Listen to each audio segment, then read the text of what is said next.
కార్మికులు కన్వెన్షన్ కోసం దాదాపు 5 రోజులుగా రేలే నిరాదీక్షలు చేస్తున్నారో వారికి మద్దతుగా ఈరోజు ఐద్వా మహిళా సంఘం జిల్లా కమిటీ ఇక్కడికి రావడం జరిగింది. ఈ సమస్యలు పరిష్కారం కోసం వాళ్ళు చేస్తున్న పోరాటానికి ప్రతిఫలం దక్కాలని మేము కూడా ఆశిస్తున్నాం.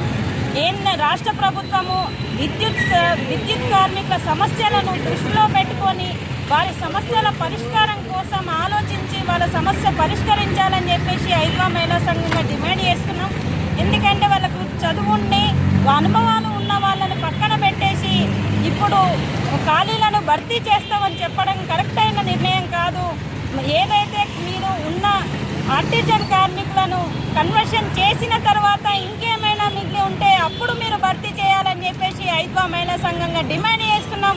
లేకపోతే విద్యుత్ కార్మికుల సమస్యలు పరిష్కారం అయ్యేంత వరకు వారికి మద్దతుగా ఐద్వా మహిళా సంఘం అండగా ఉండాలని విజ్ఞప్తి చేస్తున్నాం. రాష్ట్ర ప్రభుత్వానికి ఈ సమస్యలను పరిష్కరించకపోతే ఐద్వాగా మేము కూడా ఆందోళన కార్యక్రమం చేస్తామని ఈ సందర్భంగా హెచ్చరిస్తూ ఉన్నాం.